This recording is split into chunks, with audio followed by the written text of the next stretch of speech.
coisinhas lá. Olha, de todas as plataformas que eu já usei, Zoom, Aham. essa é a mais completa. É? Aham. Essa plataforma é mais completa.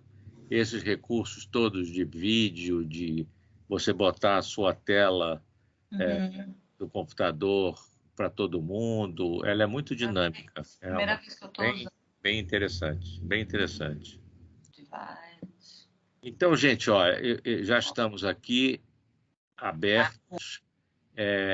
Eu vou fazer uma introduçãozinha e depois eu vou pedir para o Pedro botar os conteúdos. Mas a introdução que eu quero fazer é, primeiro, dar um histórico, né? Por que fotogenia, né? Como é que eu cheguei nisso aí? Todo mundo percebe, né? Mesmo quem não é apaixonado por cinema, é apenas um espectador, que o plano próximo, que a gente chama de close, né?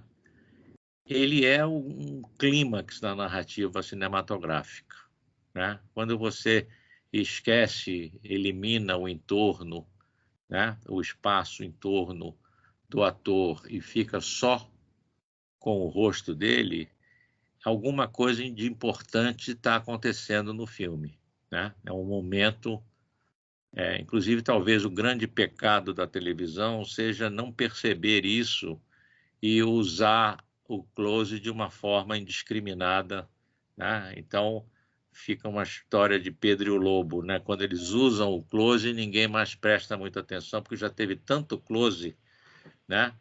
Que ninguém dá atenção. Ah, é mais um close, né? Mas na linguagem cinematográfica, você pode reparar, né, vendo um filme qualquer, né, que o close pontua, né, clímax da dramaturgia, né, clímax da evolução da história, do storytelling. Então, é muito importante, tá? O rosto enchendo a tela, né? E foi realmente o que diferenciou mais o cinema do teatro, né? Que é o teatro que antecedeu, né?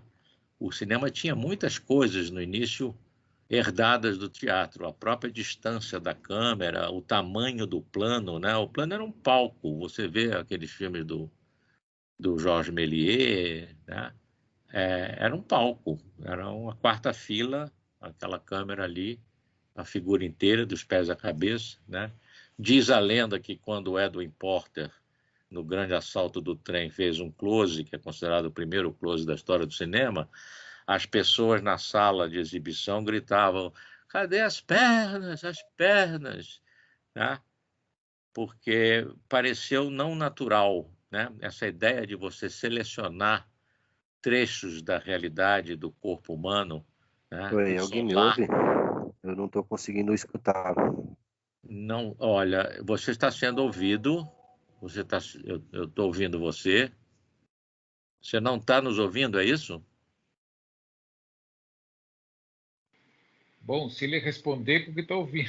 Agora ficou É, confuso, né? eu acho. Ficou um pouco confuso. É, Porque se ele pergunta, a gente não tem como responder, porque ele não vai ouvir. não vai ouvir, One way, uma via só, não tem comunicação. Bom, espero que tenha resolvido. Caio, pode perguntar. Ele levantou a mãozinha. Ah, vocês viram que a mãozinha está funcionando, né? Vocês podem clicar na mãozinha quando quiserem perguntar. Diga, Caio. Você está com o microfone fechado. Se você está fazendo a sua pergunta, ela não está sendo ouvida, Caio. Isso, agora. Diga. Não, não tem pergunta? Acho que ele caiu. Eu acho que ele caiu. Saiu. Bom, eu vou tentar retomar onde eu estava. Então, o close, né, o rosto isolado na tela, ele é sempre um clímax, né? Ele tem uma importância indiscutível, né? E às vezes você vê ele muito bem utilizado, né? Essa economia da narrativa muito bem pensada, e outras vezes, como eu falei nas novelas de televisão, não. Né? Isso tem um motivo, né? A televisão, antes da alta definição, desse formato 1080 por 1920, a televisão 480 por 720 pontos, ela tinha pouca resolução, as telas eram pequenas, né? O máximo que você tinha era 20, 22 polegadas. Então, isso levava a linguagem para mais planos próximos, né? Porque você tinha ali a imagem pequena, com baixa resolução, pedia mais. Mas hoje isso já não é motivo para você mal utilizar o close. Hoje você tem telas grandes, você tem uma resolução alta, tem um monte de gente aí com televisão já em 4K, né? Então a linguagem está se equivalendo à linguagem que era do cinema e à linguagem que era da televisão, estão perdendo as suas diferenças e estão se equalizando, estão ficando no mesmo nível, né? A gente fala, inclusive, hoje muito mais em audiovisual do que em cinema, né? Ou cinema ou televisão. Audiovisual é tudo, né? Então, a plataforma hoje, ela está equalizando a narrativa, tá? Você não pensa mais se aquilo vai ser feito para cinema ou se vai ser feito para televisão. Você tem uma linguagem que vale para as duas, para as duas mídias, né? Mas isso não vai mudar essa importância do close. A fotogenia, como eu vejo, ela é a maneira de você colocar a imagem do rosto dentro da sua narrativa, dentro daquele filme que você está fazendo, tá? Não significa que a pessoa vai ficar bonitinha, né? Tem momentos em que você trabalha a fotogenia para a pessoa ficar bem, good looking, né? Bacana, bonita, mas tem outros momentos que não, né?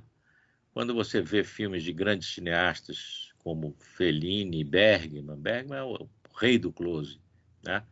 Você vê que eles têm esse conhecimento da fotogenia dos seus atores de uma forma muito refinada, né? Então eles conseguem, ora, fazer o ator ficar atraente, bonito, e ora não, ficar até antipático, até, né? Por quê? Porque eles dominam essa arte da fotogenia. Eles sabem observar o rosto e com as ferramentas, né, a distância focal do objetivo, o contraste no rosto, as direções de luz, né, a exposição, eles conseguem manipular a imagem de um rosto, né, para ela apresentar uma gama praticamente infinita de sentimentos, de expressões, né, de sensações.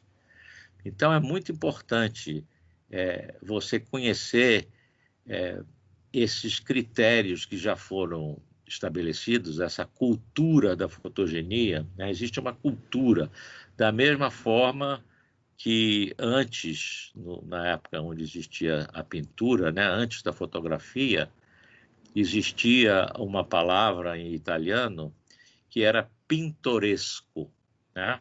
Depois essa palavra foi sofrendo modificações. Em português hoje ela é a palavra pitoresco, que tem um outro sentido, né? Pitoresco é uma coisa meio fora da rotina, né? Uma coisa que tem uma atratividade do diferente, do diferenciado, né? Mas a origem, o pintoresco, era aquilo que era tão interessante que merecia ser pintado, né? O fotogênico é o pintoresco da imagem fotográfica e cinematográfica.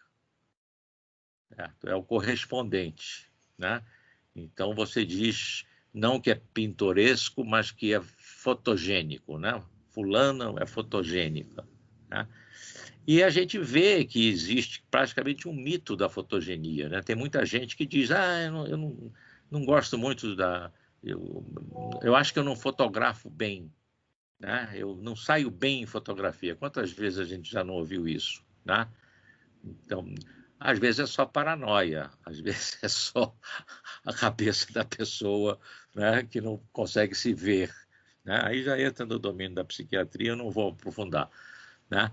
Mas muitas vezes, realmente, a pessoa nunca se deparou com um fotógrafo que olhou para ela e avaliou o rosto dela em termos de fotogenia para melhor, para que ela aparecesse bem, né? Um dos prazeres que eu tive todas as vezes que eu dei essa aula ao vivo foi mostrar para as pessoas, e algumas delas tinham esse grilo, eu não saio bem em fotografia, né? Foi desmistificar isso, foi mostrar que com a altura de câmera certa, com o lado do rosto certo, com a iluminação certa, tal, ela ficou finalmente, olhou, olha, agora eu fiquei bem, estou bacana na foto, né? Fiquei bem na foto, né? Então, a gente nesse curso vai fazer isso de uma outra forma, né? Para a última sessão, eu vou dar algumas instruções para nivelar a imagem em termos de iluminação, de contraste, e eu vou pedir que todos os alunos se fotografem frontalmente com uma luz difusa e não contrastada no rosto, que é para ver o rosto, né? A luz depois melhora, né? Quando você acrescenta uma iluminação, você melhora. Mas é para fazer uma análise de fotogenia mesmo, né? E nessa última aula, então, a gente vai discutir tudo que a gente viu no curso sobre fotogenia em cima de casos concretos das pessoas que fizeram o curso, né? Então, eu acho que, em termos de didática, é bom, porque você está envolvendo, né? A pessoa está querendo se ver, né? Se descobrir, né? Todo mundo tem um conhecimento empírico da sua fotogenia, né? Eu arriscaria dizer que as mulheres têm mais conhecimento da sua fotogenia do que os homens, pelo simples fato de ficarem mais tempo em frente às superfícies refletoras que devolvem a imagem delas para elas, né? Eu, ainda por cima que uso barba, e eu fico muito tempo, às vezes, sem me ver no espelho em 24 horas. Eu me vejo de manhã escovando o dente e no fim do dia também escovando o dente, mas não me vejo muito, né? Mas, às vezes, sou agradavelmente surpreendido por me ver em reflexos não experimentados, né, em superfícies que não são exatamente planas e que distorcem, né? Então, a fotogenia também envolve uma manipulação. Você nem sempre vai ter aquela lente esférica normal, né, reproduzindo um rosto. Às vezes você vai fazer um close através de alguma coisa, de um vidro, de um copo, né? Você vai colocar profundidade no plano, né? Um truque que vocês já devem usar, mesmo que não tenham muita consciência disso, que é um truque que vem desde a Renascença, é você colocar um objeto em primeiríssimo plano, né? Desfocado, inclusive, e um outro ao fundo, né? Porque você está construindo uma escala de distância para o espectador, né? Quando você coloca um objeto em primeiro plano e alguma coisa interessante no fundo, você estabeleceu parâmetros de distância. Eu tenho aqui um primeiro plano, tenho o meu personagem e tenho aí um fundo, um último plano, né? E você estabelece uma métrica na imagem, né? É exatamente o que não acontece nesse momento comigo, né? Eu estou aqui no fundo preto, né? Isso não é um fundo eletrônico, isso é um sarrafo com um pano preto grampeado. Por isso que tem essa qualidade, o recorte. Outro dia me perguntaram, como é que você consegue botar esse fundo eletrônico preto tão perfeito que não tem nenhuma falha? Eu falei, porque não é eletrônico, é da velha guarda, é um pano preto e um pedaço de sarrafo grampeado, né? Então, por isso fica perfeito, né? Então, o que eu vou fazer nesse curso, primeiro é parametrar o que é considerado belo, né, na reprodução dos rostos humanos. O que é considerado bonito? O que é desejável, né? E aí a gente vai ver que a distância que existe entre a idealização da beleza, né, entre os modelos, a Vênus de Milo, a Mona Lisa, né, e os rostos verdadeiros, reais, é justamente o que a gente busca quando fotografa um rosto. Você busca, existe, independentemente de ser consciente ou não, uma idealização. Antes de você fotografar um rosto, você já tem uma imagem idealizada daquele rosto. Você vai construir aquilo na prática, mas é praticamente impossível você olhar para um rosto que você deve reproduzir e não construir uma imagem, né? Você tem que fazer um grande esforço. Se você quer conseguir isso, olhar para alguém, né, num set de filmagem ou num estúdio fotográfico e não vou idealizar nada, né, é praticamente impossível. É um exercício que exige grande concentração.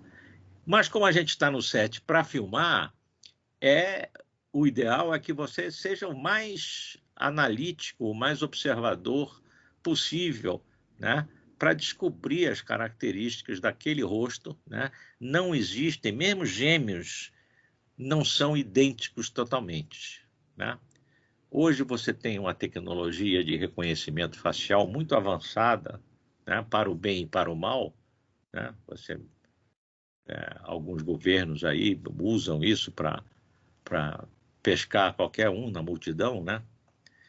Mas tem coisas muito interessantes no reconhecimento facial, e uma das coisas que se descobriu é que você pode, da mesma forma que você agrupa pessoas por habilidades e tal, você pode agrupar pessoas por fisionomias, né? E com o computador você pode criar, entendeu, verdadeiros exércitos de pessoas parecidas, né, e relacionar isso com arquétipos. Então você pode fazer uma seleção de Vênus de Milo, uma seleção de Madonas, não a cantora, mas talvez até possa ser a cantora, mas das Madonas clássicas, né?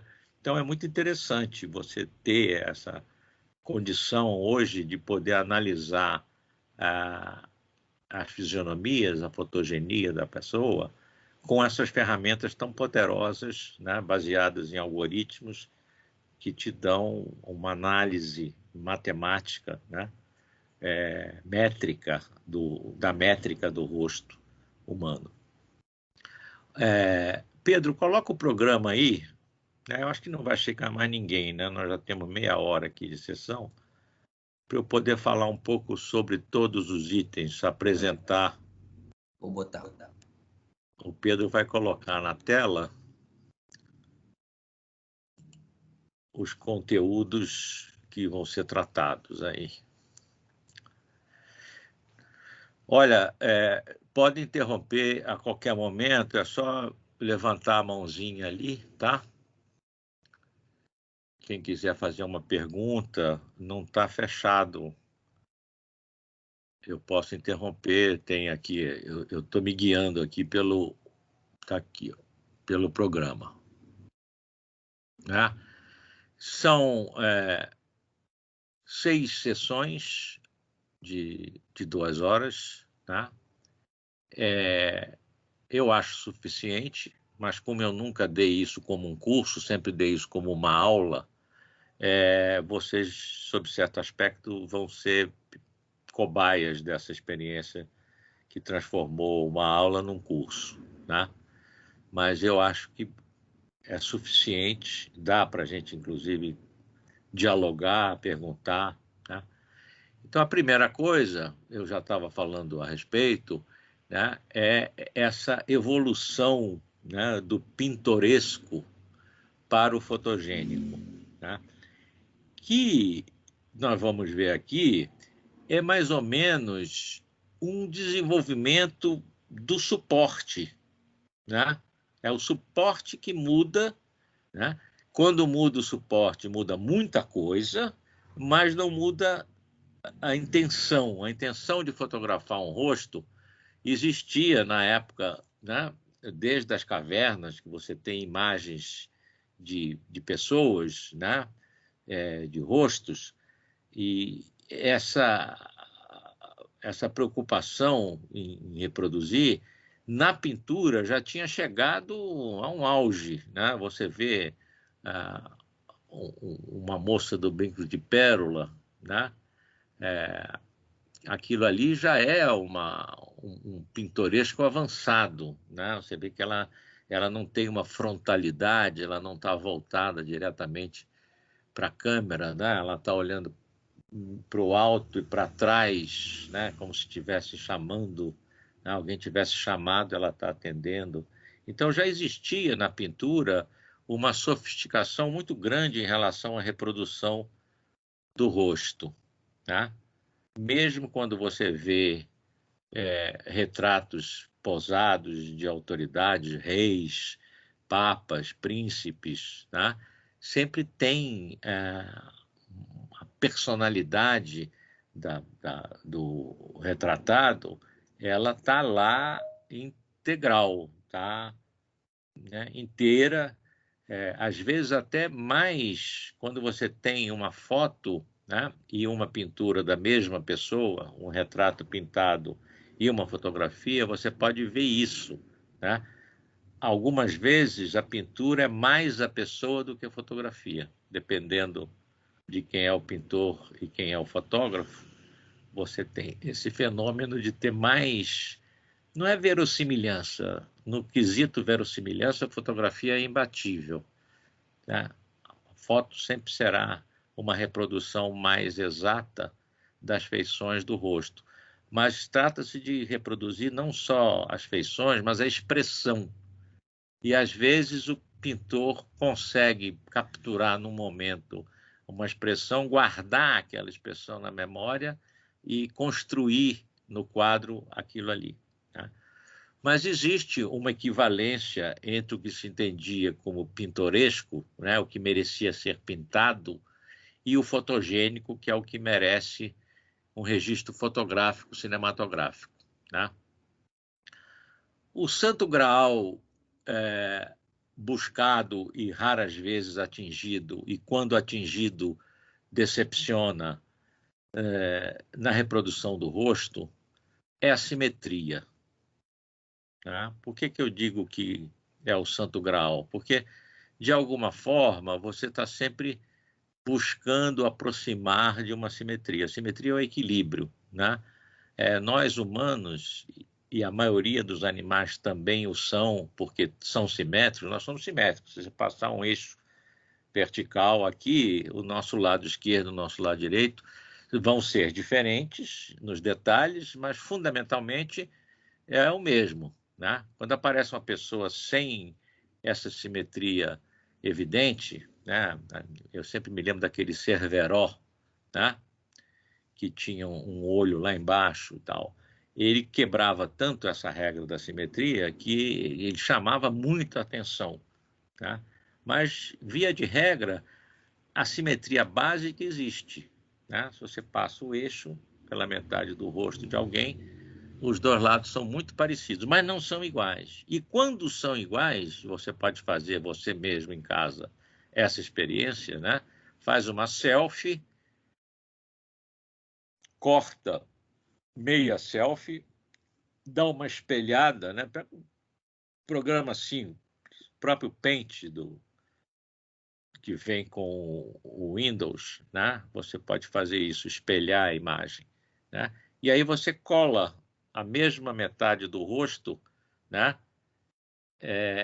Espelhada e a natural. Você faz um rosto. Aí você vai ver que os dois rostos que você pode construir com as quatro metades, né, que você selecionou, né, metade esquerda, metade direita, eles são desagradáveis. Quando você cria uma simetria artificialmente, né, passa uma linha pelo meio do nariz, né, entre os dois olhos, e montam um rosto, ele é muito desagradável, né? Pessoas lindas na apresentação do curso, no PowerPoint, eu mostro vários casos, né? Marilyn Monroe, por exemplo, você pega duas metades do rosto dela, duas metades esquerdas e duas metades direitas, né? E monta, elas são horríveis, tá? E sempre dá uma pessoa muito fininha, com o rosto muito estreito, e sempre dá uma outra, né? Por quê? Porque a gente tem essa simetria, a gente sempre tem um lado do rosto mais expandido do que o outro, tá? Então, a própria fotogenia que a gente considera, né? A fotogenia positiva, a pessoa está bem na foto, a pessoa está bonita na foto, né? Ela tem um significado mais profundo do que simplesmente estar bonito, né? Então, ela mostra, né, algumas características da própria personalidade da pessoa, né, e do estado de saúde da pessoa, né? Quando eu boto aí no programa IGEA, né? IGEA é o conceito do são, do não doente, né? Então, existem vários problemas, né? Principalmente esses problemas que são, como é que se diz? Endogâmicos, né? Pessoas fruto de casamentos endogâmicos, em que essa simetria é perdida totalmente. A pessoa tem um lado do rosto totalmente diferente do outro, né? Então, a simetria na aproximação, ela tem esse efeito. Quanto mais você se aproxima da simetria, vai ficando mais interessante. Quando você chega na simetria, fica esquisitíssimo, fica horrível, né? Então, é uma coisa que tem uma dinâmica, né, entre você, como fotógrafo, como cinematógrafo, você buscar a simetria e, ao mesmo tempo, recusar a simetria, né? Quando você chega muito na simetria, você vê que vai ficar uma coisa, vai ficar um marciano, né? Vai ficar um homenzinho verde, né? Você vê que todos os marcianos são muito simétricos, né? Outro dia eu vi uma análise sobre a fisionomia dos marcianos, né? Então, o marciano bonzinho, ele sempre tem um cabeção e os olhos bem grandes, né? Porque é uma característica dos bebês.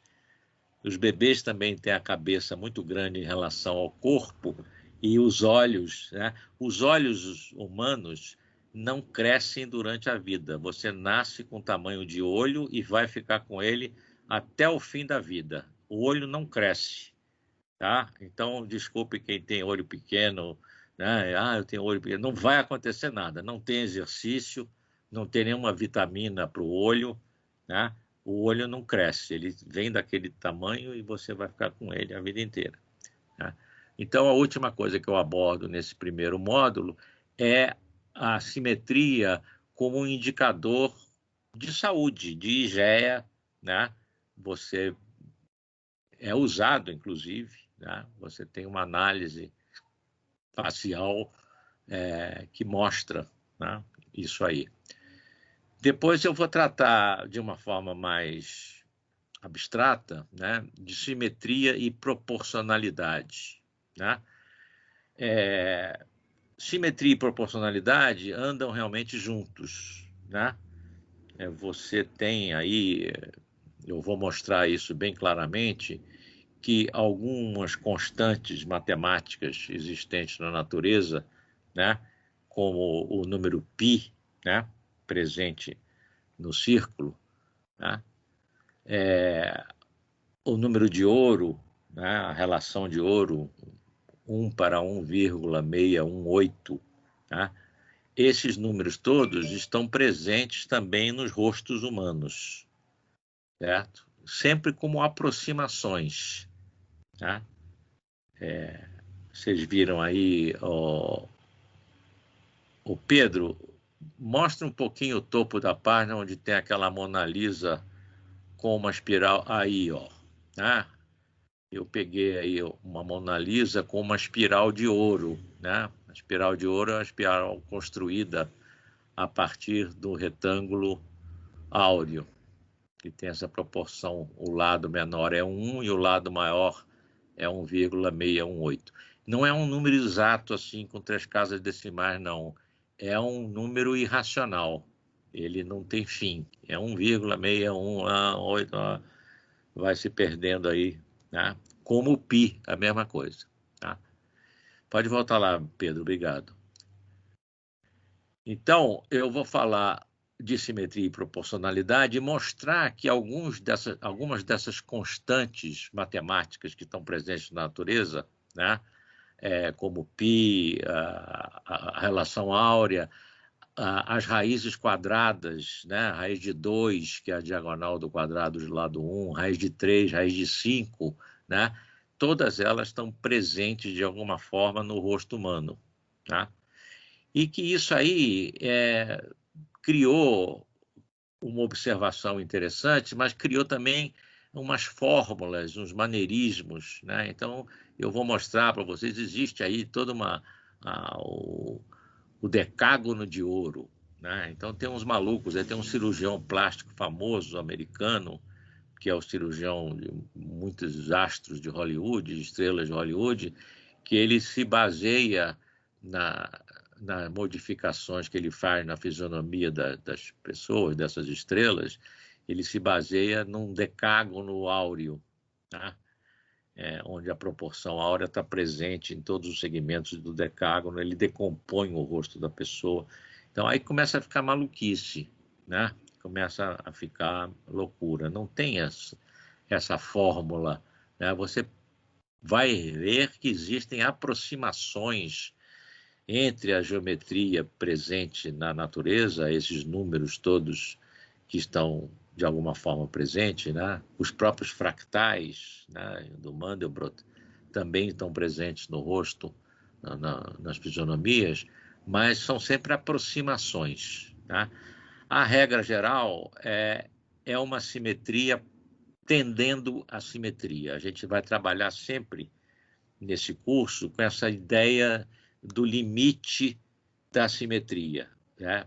Como o desejável, mas não é para ser alcançado. Você vai sempre fazer uma aproximação com a simetria, né? Como é que você faz isso? Escolhendo o lado do rosto que você vai voltar para a câmera, escolhendo a iluminação, a altura da câmera, né? Tem aquelas regrinhas básicas. Se a pessoa tem o queixo muito pequeno, né, em relação ao resto das medidas do rosto, você vai colocar a câmera um pouquinho mais baixo, porque o queixo, que é pequeno, vai ficar mais próximo da objetiva, ele vai ficar maior, né, e a testa, que vai ficar mais distante, vai ficar menor. Se for o contrário, a pessoa tiver uma testa muito pequena e for queixuda, você vai tomar ela do alto, né, porque aí você vai aumentar a testa, que a testa vai ficar perto.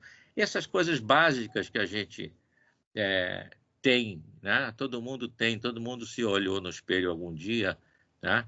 E tem um conhecimento. Então, por incrível que pareça, embora a gente tenha uma noção muito clara da nossa fotogenia, né?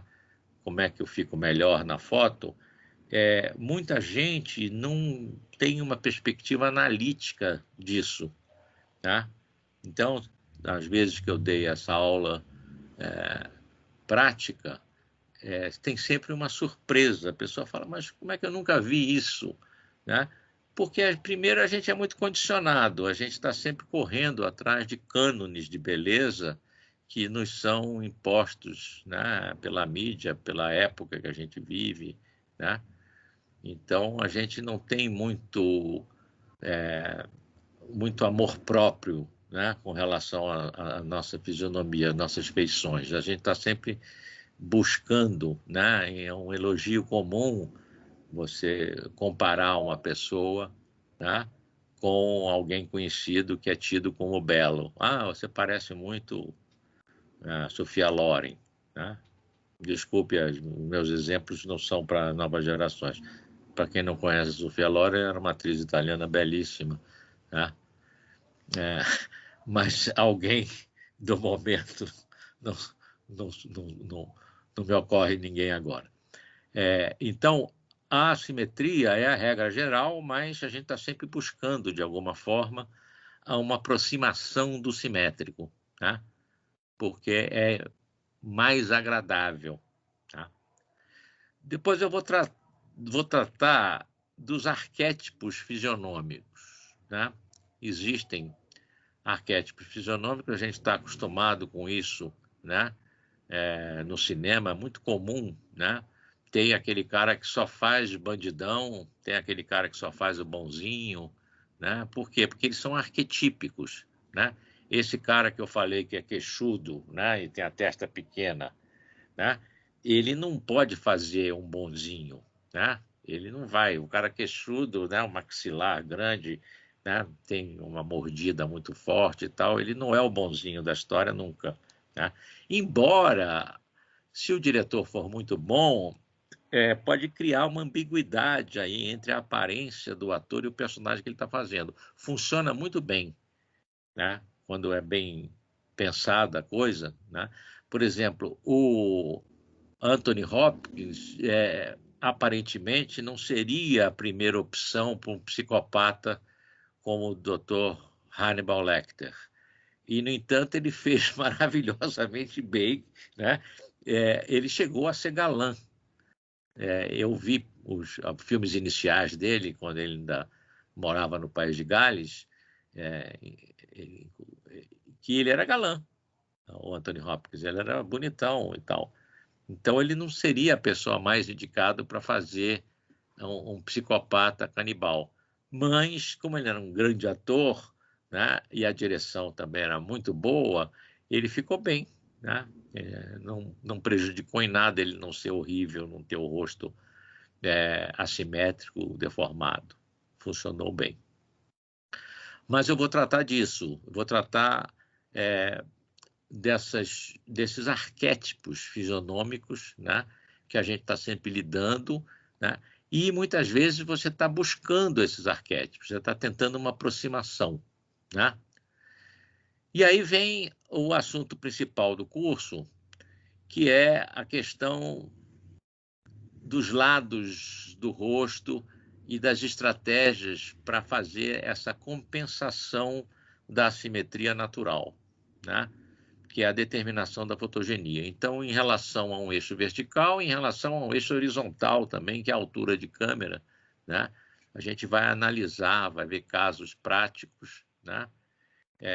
De como é que isso funciona e por que um determinado lado do rosto fica melhor na foto em termos estéticos e sempre o outro, que não é o mais fotogênico, aspas, né? É o mais expressivo, né? E aí tem esse jogo que os grandes diretores fazem de ora tomar o ator ou a atriz por um ângulo e ora por outro, dependendo da natureza da cena, né? Volto a falar em Ingmar Bergman, né? Que mesmo com atrizes lindas e muito simétricas, né? A Liv Ullmann, por exemplo, tem um rosto...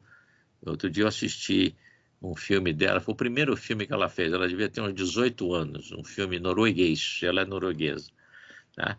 E aí eu aproveitei para ver bem o rosto dela com a cidade, né? Ela estava começando a carreira dela, e ela tinha o rosto absolutamente simétrico, era de uma perfeição, assim, tem uns planos tomados de baixo, que você vê as fossas nasais, né? Que normalmente todo mundo tem uma simetriazinha nas fossas nasais, é difícil você ver alguém com elas bem idênticas, e ela tinha isso, tem um plano dela deitada na relva, então eu falei, gente, olha, as fossas nasais dela são 2 círculos perfeitos, simétricos, que maravilha. Mas mesmo assim, né, quando ela ficou mais velha e começou a fazer os filmes com o Bergman descobriu como é que filmava ela em cada ocasião, né?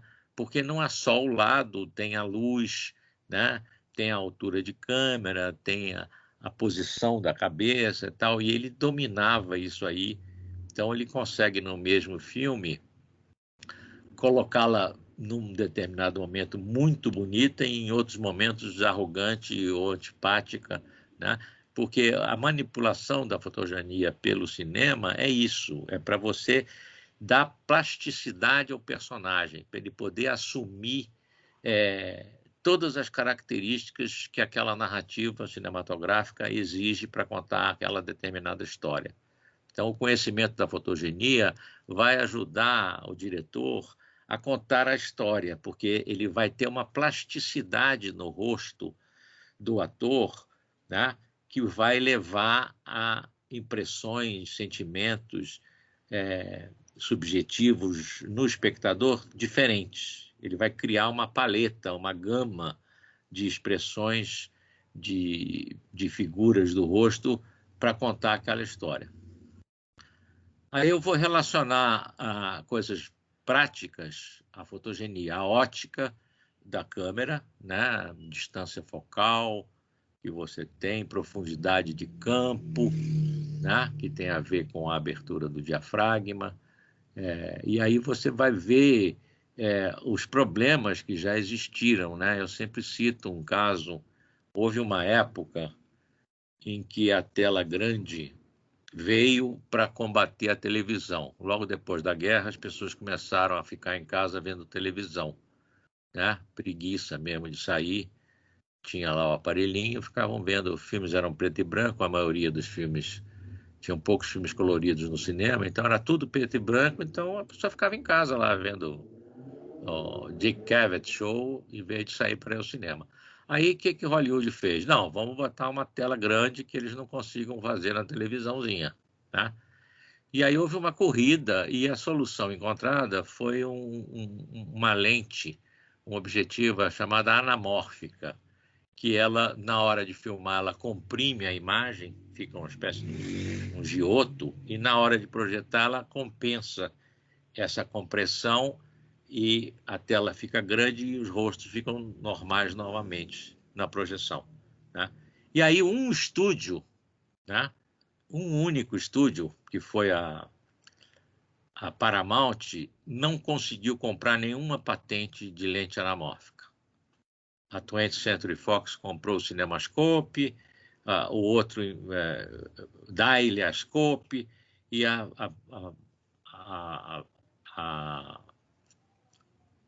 Paramount ficou com uma mão na frente e outra atrás, não tinha mais nenhuma patente de lente anamórfica para ser comprada. Aí vamos dar uma solução, né? A solução que eles deram foi fazer um formato chamado VistaVision. Não sei se vocês se lembram disso, né? Eu vi muitos filmes em VistaVision. O que era o VistaVision? O VistaVision, o filme, em vez de correr na vertical, na janela da câmera, ele corria na horizontal.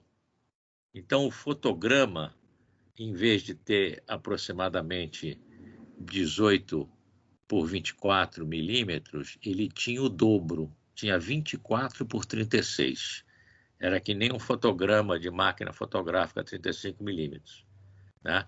Então, o que isso ocasionava? Ocasionava que as distâncias focais das objetivas aumentavam. A normal passou a ser a 50 milímetros, enquanto que nos outros formatos a normal era uma 35, né? No máximo uma 40. E nesse aumento da distância focal, perdeu-se profundidade de campo. Quanto maior é a distância focal da objetiva, menor a profundidade de campo. Então, o que acontecia? Quando o mestre Hitchcock foi fazer os filmes com a Grace Kelly, que era a mulher mais bonita da época, era uma deusa, né? Chegava na hora do close, mesmo com 8 de diafragma, colocar a ponta do nariz da senhorita Kelly e a orelha dela em foco virava um problema. Então o Hitchcock odiava o VistaVision, mas ele tinha um contrato com o estúdio que ele tinha que fazer a porra do filme em VistaVision, né? Tem um depoimento muito interessante do Robert Burks, foi um dos fotógrafos dele, foi um fotógrafo do Ladrão de Casaca, onde ela está lindíssima, né? Dizendo que era um problema, porque tinha umas cenas noturnas que tinham closes dela, ela devia estar deslumbrante, e ele tinha que fechar 11 de diafragma para ter foco no nariz e na orelha dela, né? Usando uma lente decente também. Ele não ia fazer um close com uma 25 que ia deformar o rosto todo da Grace Kelly. Então, a arte do close ela está determinada muito pelas limitações e pelas características da técnica, né? A ótica, a exposição, a profundidade de campo, tudo isso condiciona essa estética da captura do rosto, do close-up. Então, eu vou tratar desses aspectos técnicos ligados à captura de imagens de rosto, né? Os eixos de luz também, né? Como é que você ilumina. Por exemplo, tem uma técnica que ela foi descoberta lá atrás, em Hollywood, e que até hoje é utilizada. Se vocês, quando terminar essa nossa conversa aqui, se vocês quiserem pegar um filme qualquer, entra no Netflix, pega um filme qualquer e repara que todas as cenas que tem duas pessoas conversando, sentadas numa mesa, a iluminação dos rostos é sempre a luz mais intensa do lado do rosto que está mais distante da câmera. Chama-se luz de contraeixo. Ninguém nunca ilumina o lado do rosto que está mais perto da objetiva. É sempre o contrário, né? Por quê? Porque quando você ilumina chapado, como a gente chama, né? Ilumina o lado que está mais próximo do objetivo, você perde toda a sutileza do rosto. Então, via de regra, você está sempre trabalhando com essa luz de contraeixo, né? Então, existem alguns parâmetros, né? Que, logicamente, chega um momento que o que você tem que fazer naquela altura da história que você está contando é justamente desrespeitar isso aí, fazer o que não é usual ser feito. Mas você tem que ter esse conhecimento justamente para manipular, saber até que ponto você está na regra e até que ponto você tem que desrespeitar a regra, né, para contar aquela história naquele momento. Tá? Então, isso é muito importante, né? Distância focal, angulação, eixo de luz, contraste, né? Direção da luz, né?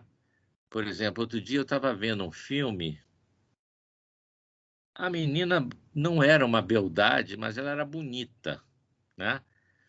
Até o momento que o fotógrafo deve ter brigado com ela, deve ter se desentendido, deve torcer para o time de futebol diferente, ele meteu uma luz rasante no rosto dela, que trouxe todas as protuberâncias, espinhas, cravos que ela teve no rosto naquele momento. E aí, bicho, não há maquiador que salve, fica só aquele reboco ondulado, né? E era um plano importante. Eu falei, esse cara está sacaneando essa moça, não é possível. E aí, lá pelas tantas, perto do final do filme, você vê que eles se reconciliaram, porque ele faz um plano muito parecido e não bota. Essa luz é chamada de kick light, kick de chute, né? Essa luz rasante que vem por trás, assim, ó. Ela mostra todas as imperfeições da pele que você possa imaginar, né? Tem ator, inclusive, atriz que saca. Quando você vai botar essa luz, ele fala, não, essa luz eu não fico bem, não bota essa luz, não. Né? Os atores e atrizes com muita experiência, eles são impressionantes com o domínio que eles têm, né? O Adrian Cooper contava uma história muito interessante. Ele, como é inglês, ele pegava todos os freelas. Quando ele não podia, eu pegava, mas ele pegava. Normalmente era ele que pegava os freelas todos de BBC, né? Equipes americanas e tal que vinham. Chamo ele, né? Em inglês e tal. Às vezes ele não podia, eu pegava. Mas esse foi ele que pegou. Era Shirley MacLaine. Veio ao Brasil já uma senhora, já não era mais a Shirley MacLaine novinha, lançar um livro esotérico dela. Ela ficou velha, começou a escrever mais bobagens e tal, mas está plenamente desculpada porque ela foi uma grande atriz. E aí o Adrian chegou no quarto, uma suíte do Maxud Plaza, onde ela estava hospedada, e disseram para ele, olha, fica à vontade, pode mexer aí nos móveis, tal, fazer o que você quiser. Tal. Ele estava lá com a malinha dele de 3 refletores, né? 3 spotzinhos, uma sombrinha para dar uma luz difusa, tal. Montou a luz toda e aí abriu a porta e entrou a Shirley MacLaine, muito simpática, cumprimentou todo mundo, tal. Sentou na cadeira que ele tinha posto, olhou para o setup que ele tinha feito de iluminação e começou a mexer, sabe? Muito simpático. Aquele refletor ali, abaixa ele um pouquinho mais, mais um pouquinho e tal. Agora vira ele um pouquinho, assim, sentido horário e tal. E ela mexeu na luz toda. E o Adrian contou que a primeira reação dele foi de, né? Porra, como é que você vem mexer? Eu sou fotógrafo, você pode ser a Shirley MacLaine. Mas depois ele falou, porra, essa mulher foi fotografada pelo Harry Stradlin, né? Pelo Robert Burks. O que eu vou falar para ela? Ela conhece a cara dela muito melhor do que eu. E aí ele disse, não, eu vou aprender. Aí disse que ele sentou, né? E ficou vendo o eletricista fazer o que a dona Shirley MacLaine fazia, e que ela ficou maravilhosa, claro. Né? Ela já tinha feito N filmes, então ela tinha um conhecimento da fotogenia dela, como é que ela ficava bem na foto, muito maior que ele, que não tinha tido tempo, né, de examinar tanto o rosto dela. Então, é muito interessante, aprende-se muito trabalhando com atores experientes essa questão da fotogenia, certo? Porque eles sempre têm um conhecimento da prática que você vai aprender com eles, né? Vai ficar lá, né? Agora, às vezes você saca umas coisas, né?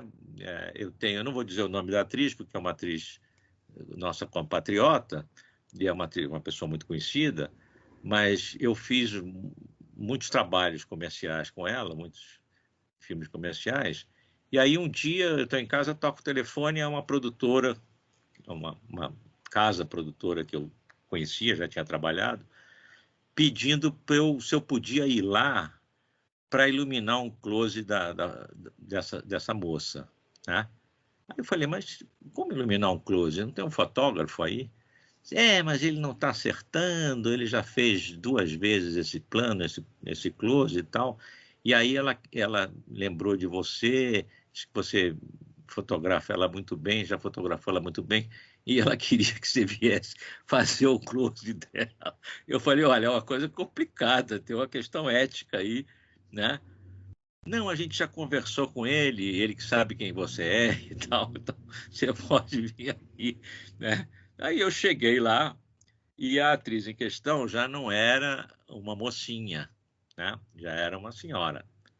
E aí eu vi qual era o problema. Estava faltando aquela luzinha, sabe aquele isoporzinho que você bota abaixo e rebate um 650, um 300 e volta aquela luzinha aqui, né? A famosa tira-papa. E era isso que estava faltando. O cara não sacou que ela precisava de um tira-papa. Eu meti um tira-papa ali, meio stopzinho de baixo e tal. Ela ficou super satisfeita, olhou no monitor, gravamos um teste e tal, e resolvi, né? Mas em determinados momentos, você que aprende com o ator, com a atriz, né? Porque ele está lá com anos de bagagem, então ele pode te dizer muita coisa. E terminando aqui os conteúdos, na última aula, eu vou ter pedido na 5ª aula esse exercício da pessoa se fotografar de frente e a 45 graus à esquerda, 45 graus à direita, com uma luz flat, difusa, e aí a gente vai conversar sobre fotogenia em cima dos próprios alunos, né, em cima de vocês. Então, esse é o espírito do nosso curso. Pedro, pode tirar aí a tela? Perguntas?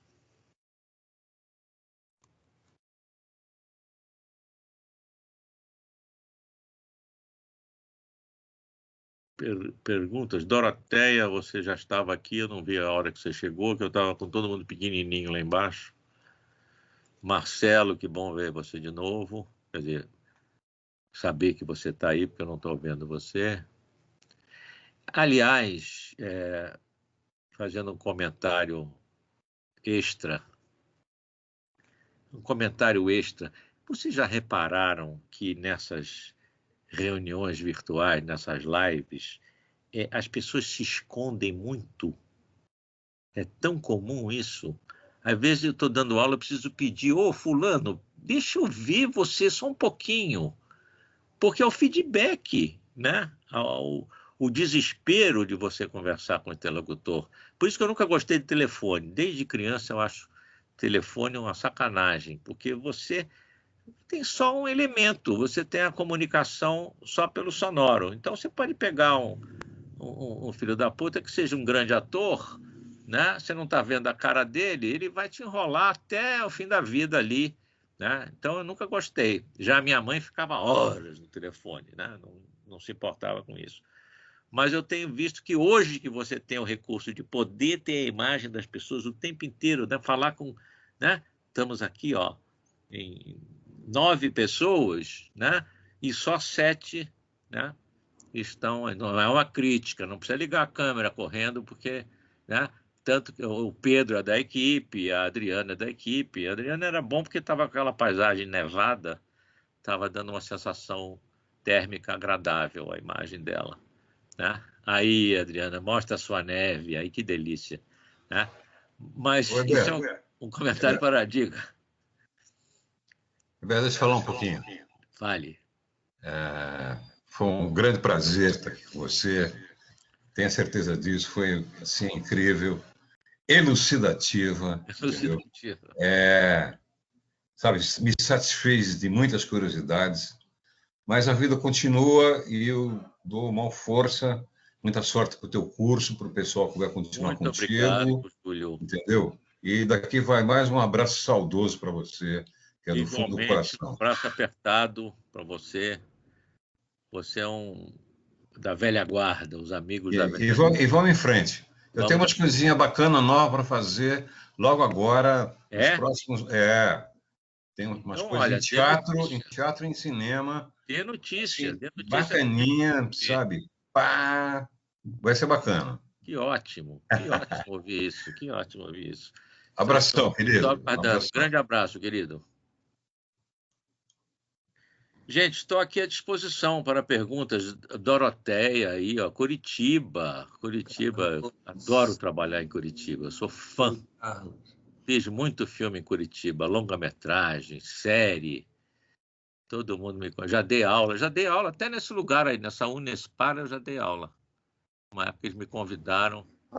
Posso tomar a palavra só um minutinho? À vontade, está aqui para isso. Essa questão da câmera desligada é que, assim, normalmente quando tem uma live, alguma coisa, eles pedem, deixa só a pessoa que está falando, os convidados falar, e todo mundo fecha a câmera. Então virou uma coisa meio de praxe, assim. Mas olha, para quem está falando, no meu caso, horrível. É horrível, porque você não tem o feedback, você não sabe, né? Você solta uma piada, não tem ninguém rindo, porque se é que a pessoa está ali assistindo realmente. Né? Você fala uma coisa importante, você não sabe se a pessoa está olhando para aquilo que você está mostrando na tela. É tirar o feedback. Isso na época que a gente tem, né? Eu passei a minha vida inteira não gostando de telefone, justamente porque não tinha imagem, né? Agora que eu posso falar com as pessoas com imagem, as pessoas fecham a câmera. Então, nas aulas eu sempre peço. Nas aulas eu falo, olha, câmera ligada, né? E não adianta botar... Tem uns que ligam a câmera e botam uma fotografia da própria pessoa de fundo, né? Aplicam uma foto. Não vale foto. Então, esse Unespar ali é porque eu sou aluna da Unespar, agora sou uma mestranda, entrei no mestrado. E esse é o meu perfil de lá, só por isso que eu tenho que fazer outro. Eu acho que você conhece a Solange Stex aqui também, né?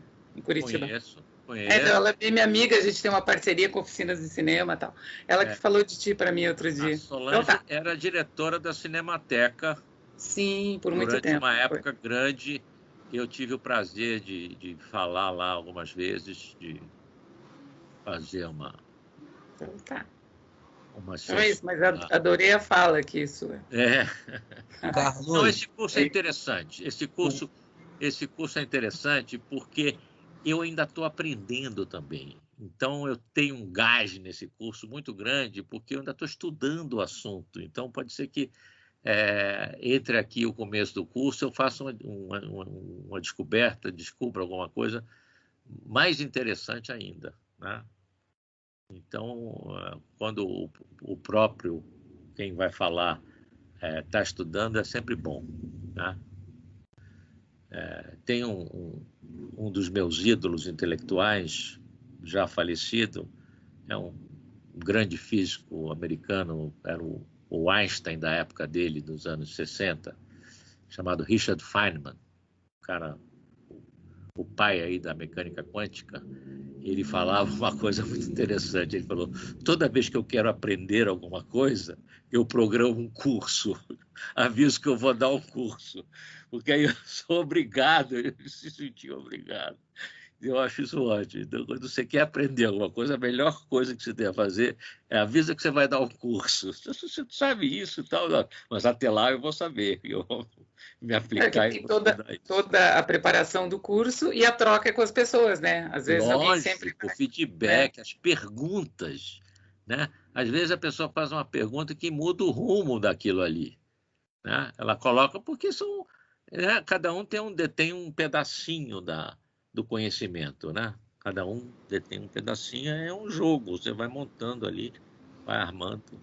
Weber, Dica, querido. Esse fato das pessoas às vezes não aparecer, isso aí já se criou um certo impasse, porque algumas escolas lá nos Estados Unidos falam para o professor chamar, se o cara não aparecer, ele toma falta. É isso, você não sabe se o cara está presente ou não está. Desliga a câmera e vai tomar uma cerveja. E depois quer receber o diploma. Eu sei como é que é. O Afonso estava falando comigo que na escola americana, o professor, ele chama um. Se o cara, não aparece... Pronto, já ausente. Ausente. Tá certo. Certo. Como disse o Doroteia, você nem sabe se o cara tá lá. Sabe? Carlos. Enfim. Diga. Acho que o Caio Finato, ele estava com a mão levantada. Eu acho que ele queria falar alguma coisa. Caio, fale aí. Eu não vi a sua mãozinha. Eu queria... Isso. Eu queria entender um pouco assim como trabalhar com atores que não são iniciantes assim nessa questão da fotometria. Da fotogenia. Então, você vai estabelecer com ele uma relação meio patronal, né? Porque ele vai confiar em você, pois você é o fotógrafo do trabalho, né? Então, você que vai orientá-lo, a sua responsabilidade aí aumenta, né? Você, como diretor de fotografia, com um ator inexperiente, uma atriz inexperiente, você vai dar umas orientações para ele. Mas também ele vai, quer dizer, como cada rosto é único, você não tem duplicatas, né? Você também vai aprender muito com aquele rosto, né? Então, é uma relação muito dinâmica. Essa relação entre o diretor de fotografia e os atores, no que diz respeito à fotogenia, ela é muito dinâmica. Você não tem um polo mais importante que o outro, né? O fotógrafo detém alguns conhecimentos, certo? E o ator e a atriz detêm o conhecimento o autoconhecimento da imagem deles, né? E eles têm os seus pressupostos estéticos. Todo mundo acha que tem a fórmula perfeita para aparecer bem em frente de uma câmera, né? Um determinado penteado, uma determinada maquiagem e tal. E, às vezes, isso vai de encontro com os princípios aí que a gente vai colocar da fotogenia. E, às vezes, não. Às vezes, você pode dar uma dica, certo? Que vai abrir uma nova perspectiva para aquele ator, para aquela atriz, com relação ao rosto dela. Então, é uma relação muito dinâmica. Você aprende muito, né? E ensina um pouco também. E é uma relação dinâmica de aprendizado mútuo. Não é só o fotógrafo que diz, olha, não, você... Né?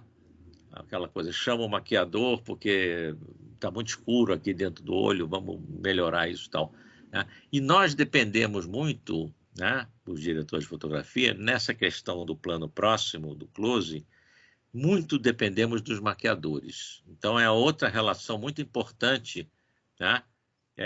Tá ali naquele programa, talvez eu tenha passado um pouco por cima, mas a relação da fotografia com o maquiador nos planos próximos, ela é fundamental, né? Primeiro porque você tem uma coisa chamada continuidade. Você não pode fazer uma maquiagem especial para o close, certo? Você pode melhorar, retocar e tal, mas você tem que conversar com o maquiador sobre a maquiagem daquele ator para o filme todo, para todos os tamanhos de plano. Você não pode fazer uma coisa específica para o close, né?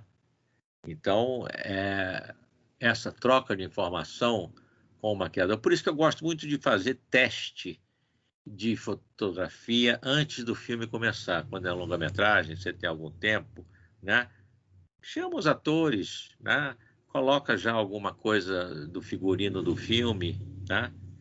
Já faz uma luz que você imagina mais pertinente àquela narrativa que o filme vai ter, né? Faça experiências. Eu acho que nunca é perdido esse tempo que você investe fazendo esses testes, ele sempre vai se refletir durante a feitura do filme, durante a filmagem, em planos mais interessantes. Então, eu gosto sempre de fazer isso. Às vezes não dá tempo, às vezes o ator chega na véspera da intervenção dele no filme, né? O ator vem para fazer aquele personagem e tal, aí é mais complicado, você não tem muito tempo, mas mesmo na hora, né? Eu quando filmava, eu fiz 60 daqueles filmes, Gente que Faz, que era um comercial do Maberinos, que era uma historinha, era um filme de 3 minutos, centrado em pessoas que tinham êxito nas suas carreiras e tal. E aí, às vezes, a gente ia lá para o outro lado do Brasil, fazer um personagem, e chegava, eu tinha visto fotografias dele, mas ia filmar no dia seguinte, né? E tinha aquele depoimentão mesmo, o cara sentava, né? Você iluminava e ele falava para a câmera. Então, às vezes eu tinha que descobrir essa fotogenia que me interessava nessa conversa de 10 minutos no set antes de rodar essa entrevista. Então, era uma conversa interessada, né? E, logicamente, você não pode dar bandeira, você não pode ficar rodando em torno do cara para ver qual é o lado. Você tem que ser muito discreto e tirar o máximo de informação possível sem que a pessoa note que está sendo examinada como um mico de circo. Mas é sempre uma surpresa você olhar um rosto, tendo em vista que você vai reproduzi-lo num plano fechado, é sempre uma surpresa. Nunca é uma coisa que passa em branco. É sempre uma coisa interessante. Eu nunca filmei um close que não fosse uma experiência interessante. Sempre é uma experiência interessante. Mas é o que você falou da atriz principiante, do ator principiante, ele é mais plástico, é mais maleável, ele não tem tantos pressupostos, não tem tanta experiência, né? Então, é uma relação em que ele vai esperar um pouco mais de você, né? Que você oriente mais. Já a Sheila McLane é isso, ela chegou e iluminou tudo do jeito dela e tal, e era isso, ela estava certíssima, ela tinha um conhecimento do rosto dela que ninguém, né, podia superar naquele momento. Mas a sua questão é boa. Faça isso. Meu conselho é esse. Faça teste. Certo? Antes de começar um filme, chama os atores, tá? Aproveita as reuniões de pré para observá-los, tá? Porque todo mundo tem, inclusive, cacoetes de expressão, né? Tem gente que olha abaixo, né? Está sempre olhando de baixo para cima. Tem o contrário, tem aquela pessoa que tem o queixo levantado naturalmente, está sempre assim discursando, né? Então você tem que saber que tem isso, né? Que a pessoa tem. Embora os atores eles têm um controle muito grande, eles vivem disso, eles vivem de fazer caras e bocas, sem nenhum desmerecimento, né? Mas eles vivem da expressão deles, né? Eles vivem da imagem deles. Então eles têm uma consciência fisionômica muito grande. É difícil você encontrar um bom ator que não tenha essa consciência, né? E aí você tem que entrar, né? Virar um observador disso aí, né? Porque, lógico, o fotógrafo ele não vai dirigir o ator em termos de dramaturgia, de interpretação, de nada. Ele vai fotografar o ator. Tá? Então, ele vai seguir uma diretriz dada pelo diretor de cena e vai entrar ali para fazer. Né? Mas, às vezes, a observação que o fotógrafo tem ajuda muito o diretor. Tá? Às vezes, quantas vezes eu já não sugeri, numa determinada sequência, mudar, fazer um turn na posição dos atores. Tá? Pega o rapaz que está sentado à direita e bota ele sentado à esquerda, né? Porque muda o lado do rosto. Certo? Por quê? Porque eu vejo que naquela cena, quem tem que estar bem e mais fotogênico não é ele, é ela. E ela é mais fotogênica nessa posição que ela vai ficar quando eu faço esse rock, essa virada. Tá? Então, é uma coisa que cada um tem um tijolinho, cada um vai botando um pedacinho da imagem, né? Mas o fotógrafo pode ajudar muito, não só o diretor, como às vezes o ator também. Essa coisa da direção do olhar, tá? Tem coisas que estão evoluindo sempre. Por exemplo, aquele roteirista francês que trabalhou muito tempo com Buñuel, como é o nome dele? Me salva aí. Ele não está entre nós mais aqui, saiu um pouquinho. Jean-Claude Carrière, veio o nome dele. Ele tem um livro maravilhoso, tem tradução em português, eu li em português, que ele fala a respeito de aonde os atores olham no close e mostra que nos anos 20 e 30 eles olhavam bem fora da objetiva quando faziam o close, certo? Eles olhavam a uns 30 graus fora do eixo da objetiva. E que com o passar dos anos, tá? Na década de 50 já olharam um pouquinho mais para perto do eixo da objetiva, tá? E que hoje as pessoas estão olhando para a borda da lente. Só não estão olhando para dentro da objetiva, porque aí cai a quarta parede e você vira Brecht, né? Vira o ator falando para a câmera.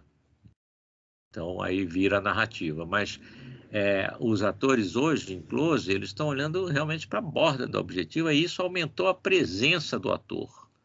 Quer dizer, os atores foram ganhando a linguagem cinematográfica também. Tá? Não foi só a linguagem cinematográfica que foi conduzindo os atores foram conduzindo a linguagem cinematográfica também. A contribuição deles, né, em coisas importantes como essa, para onde olhar num plano próximo, né, isso eles que foram sacando. Tá? Então, todo mundo tem o que aprender com todo mundo numa equipe de cinema. Né? Todo mundo dá a sua colaboração. Gente, continua à disposição aqui. O tempo passou, mas eu estou aqui.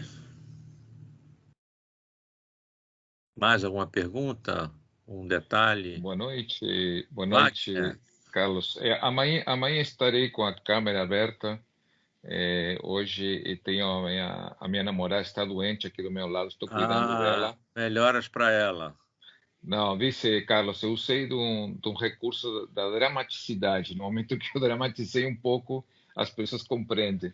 Não, mas amanhã não tem ninguém doente aqui, foi só uma tirada só. Mas amanhã eu vou estar estou com a luz muito, muito ruim aqui. Certo. Mas queria te dizer que estou achando espetacular a tua explanação e isso que tu falaste que do teu enquanto fazer o caminho enquanto vai caminhando, não? Se hace caminho al andar, não? Claro. Machado, o grande poeta espanhol. Exatamente. Falaste em algum momento sobre a tua aversão um pouco às coisas tecnológicas do telefone, em algum momento falaste, né? Não é a versão tecnológica, é o fato de você, no telefone, limitar a comunicação ao verbal. Claro, porque aí tu perde toda a expressão, não verbal, justamente o gestual, né? Você perde. E aí eu lembrei do, não quis te interromper na hora, eu lembrei do ator nova-iorquino, Christopher Walken, né? Ele é fantástico, né? Bom, esse ator, por incrível que pareça, ele não usa celular e nunca usou computador. Ele só os contratos que ele faz é só através do manager dele, enfim,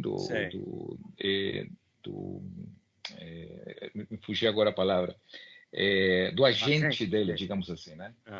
Então, por isso não tem problema nenhum. Não, estava vendo essa coisa quando tu trazes as tuas experiências, né, enquanto diretor de fotografia, tua vasta experiência que tens, essas descrições, esses casos que tu nos trazes aqui são muito ricos, porque isso tu viveu na tua pele, tu pode sentir, né? Então isso é espetacular, né? É muito bom. E bom, eu tô só para encerrar aqui, eu tô praticando aqui, me sentindo por um instante, por uma aula contigo, me sentindo como estar do outro lado quando o professor está em quadro, está falando e o aluno está em anonimato. Mas amanhã prometo que eu vou ser novamente, vou aparecer em quadro. Muito obrigado, boa noite a todos. Boa noite. Não, você sabe o que acontece? Normalmente quando vem a imagem da pessoa, você é surpreendido agradavelmente, porque como a pessoa não se mostrou, você constrói inconscientemente uma imagem um pouco negativa, né? O cara não está se mostrando e tal. Aí a surpresa é sempre boa, né? A imagem dele é sempre melhor do que você imaginou, né? Então tem isso também. É verdade. Sim, não, e esse fato de tu ficar falando, porque como a gente se expressa numa comunicação interpessoal, né? A gente se expressa como tu falava também, tem um movimento do olhar, um movimento de consentir com a cabeça, de gesticular, né? E quando se corta isso, tu não sabe do outro lado o que está você não dialoga mais. Você não dialoga, você está ouvindo uma voz.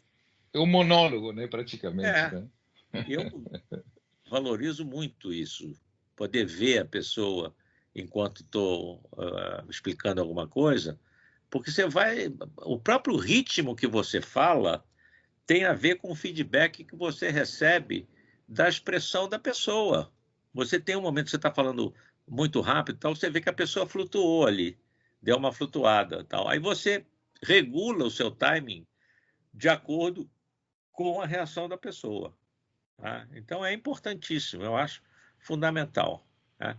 Eu dou tanto valor a isso que eu sempre dei aula assim, no fundo preto, certo? Para não ter distração. Você ou olha para mim ou olha para mim nas minhas aulas. Não tem cenário, você não fica curioso como é que é a casa dele, como é que é esse lugar que está esse computador. Não tem nada, é um pano preto que tem aqui atrás, certo? Dá, inclusive, se eu quiser recortar, eu boto aí, como a nossa amiga Adriana, eu boto aí a neve, o Polo Norte e tal. Mas como eu sinto necessidade de focar a atenção, porque parece que é muito tempo e não é. 2 horas passam assim, num piscar de olhos, quando você está explicando alguma coisa, né? Então, eu sou radical, né? E nunca vou estar de camisa colorida, de Palmeiras, nada disso, né? Eu descobri uma época, fiz uma descoberta meio óbvia, mas que foi importante, da sabedoria dos atores nas entrevistas em festivais de cinema. Eu estava vendo uma transmissão do Festival de Cannes e tinham várias entrevistas, né? E aí, o pessoal mais jovem, os atores mais jovens e tal, iam com umas roupas, umas camisas de Palmeiras e tal, e aí você perdia as 2 primeiras frases que eles falavam na entrevista, você estava olhando para a camisa deles, certo?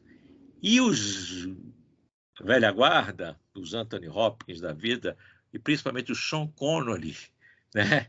Sempre estavam lá de gola rolê preta, né? Então você ou olhava para a cara do Sean Connery, né? ou não tinha para onde olhar. E depois, muito tempo depois disso, né, eu vi que o cara lá ai, meu Deus do céu, o homem da Apple, o cara que... Steve Jobs. Steve Jobs. Steve Jobs. Que o Steve Jobs também descobriu isso, que ele estava permanentemente com esse uniformezinho. Ele usava gola rolê preta e calça jeans, né? Porque o negócio não é olhar para a camisa de palmeira, o negócio é olhar para a pessoa. A pessoa, quando aparece num lugar público, né, ele já vinha pré-enquadrado de casa. A roupa dele, né, você não vê nem o pescoço, é só o talking head, né? Eu falei, olha, eles sacaram, tanto o Sean Connery, quanto o Anthony Hopkins, quanto o Steve Jobs sacaram isso. Você tem que vir pré-enquadrado de casa, já só a carinha, né, para aparecer ali. É isso. Porque a curiosidade humana é infinita, né? Maria, eu estou curiosíssimo saber o que é aquele pacotinho amarelo atrás de você do lado direito, por exemplo. Estou olhando para o pacotinho já a terceira vez que eu olho. Esse pacotinho amarelo. E esse pacotinho é uma coleção de postais que eu tirei dali da gaveta, do armário. Então, eu perdi alguns segundos já da nossa conversa querendo saber o que era aquela caixinha amarela. Eu faço assim, ó, para poder eu cobrir ali, porque de manhã tem a luz da janela e fica muito contra a luz. Aí eu venho para frente e agora eu relaxei, senão eu boto aqui para a porta para ficar só para enquadrar assim, para não distrair. Eu não sabia que estava ali distraindo, Abel, eu já tinha. Você está naquele mesmo apartamento maravilhoso do Capibaribe? Ainda não, vou voltar no próximo ano. Esse ano minha filha termina o 3º ano, eu estou próximo da escola dela, porque a viagem era longa, sabe? 1 hora para ir. Mas você vai voltar, que aquele apartamento é o máximo, né? Vamos sim, para receber você qualquer dia. Ela mora sobre o rio Capibaribe. Você e a Rita. E ao fundo do mar, né? Com o mar. Pernambucano é muito big, então assim, é o rio que formou o mar aqui, vocês não estão entendendo. O rio forma o mar. O rio que forma, tá certo. Gente, mais algum esclarecimento que eu possa dar? Deixa eu ver o que eu tenho. Poxa, acho que vai ter que ficar para aula. Vai ter que ficar para aula. Então, olha, eu espero que eu tenha esclarecido o que eu pude nesse tempo e espero vocês no curso, né? É isso, é um curso que eu tenho um prazer muito grande de dar, porque é um curso que eu ainda estou formulando, ainda estou desenvolvendo, tem muita coisa ainda para ser acrescentada, né? Então, eu estou contando muito com as perguntas de vocês. Eu tenho uma relação interessada aí com o que vocês podem ver em termos de presença, de ausência nos conteúdos, para me despertar mesmo. Luiz, como é que você está aí? Alguma dúvida?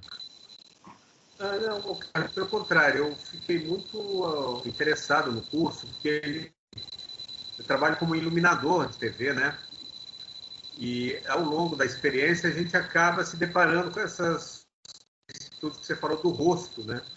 Às vezes a gente tem uma solução para uma situação, para um rosto, e você quer usar com outra pessoa, e aí você vê que não é o caso. Não é o caso. Cada rosto tem seu desenho.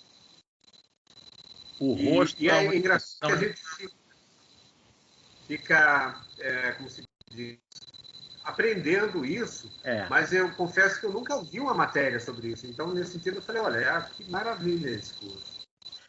Então, eu procurei também sistematizar um monte de coisas que são conhecidas, algumas há séculos, literalmente há séculos, né? Mas que talvez realmente não tenham, poucas vezes foram sistematizadas. Inclusive, eu nunca consegui encontrar um livro sobre fotogenia. Existem livros sobre alguns aspectos e nem são de fotógrafos, não. É o pessoal que estuda comportamento, né? Você vê mais livros de análise de expressão facial por parte de psicólogos e de psiquiatras do que de fotógrafos. Tem mais informação nessa área das ciências comportamentais do que de fotógrafos. Fotógrafos não contam muitos segredos, não. Ficam na deles e deixam a coisa rolar. Então, eu procurei... O meu trabalho tem sido esse, com relação a esse curso.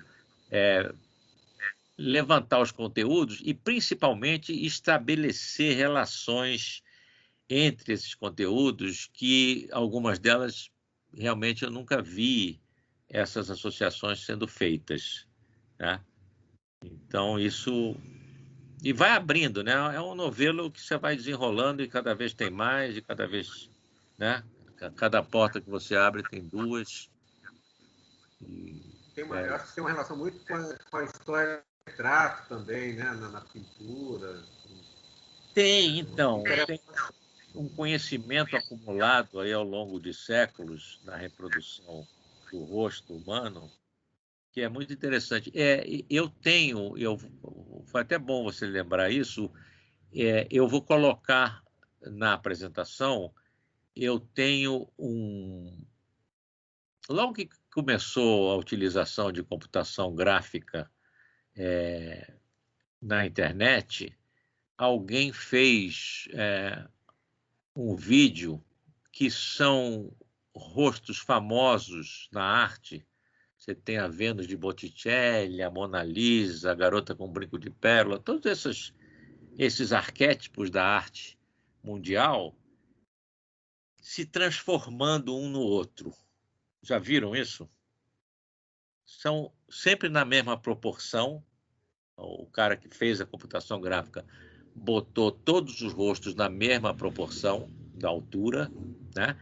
E vai metamorfoseando um no outro. Então, como cada um desses quadros, a cabeça está numa posição, né? A moça do Brinco de Pérola está assim, né? A Mona Lisa está de frente. Então, ele vai fazendo uma fusão de um rosto para o outro.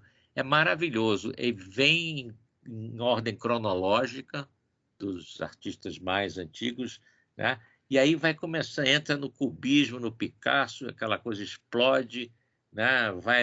Tem os fauvistas, é muito interessante. Foi bom você lembrar que eu vou incluir isso aí na apresentação, porque eu guardo essas coisas. Eu sou meio paranoico com a internet, porque eu já tive experiência de ver alguma coisa na internet e aí depois fui procurar e o sacana tinha tirado o site, ou então o site perdeu a hospedagem, e aí você nunca mais acha aquilo. Então, quando eu vejo alguma coisa boa, eu copio para o meu computador, para um disco de backup, para não ter essa... Porque é uma sensação horrível, né? Você vai procurar, ué, cadê? Pô, não tem mais. Ah, o cara perdeu a hospedagem do site dele, não abriu em nenhum outro lugar, então não tem mais aquilo, já perdeu aquilo.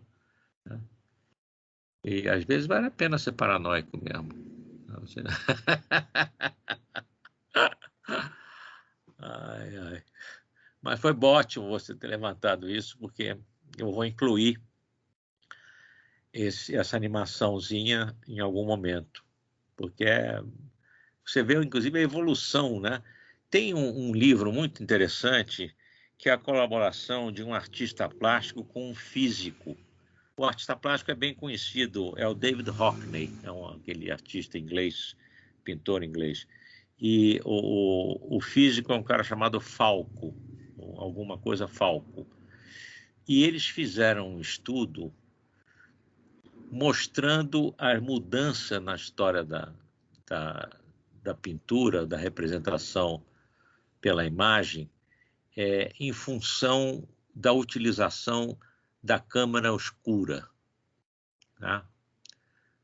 A partir de um determinado momento, a Escola de Veneza, lá, Tintoretto, esses pintores, começaram a usar uma câmara escura, né, não tinha nenhuma lente, não, era só um furinho, né, um pequeno orifício que a luz passava e formava a imagem numa tela, né? e a pintura, nesse momento, dá um salto de realismo, de naturalismo. A representação fica muito mais... Né?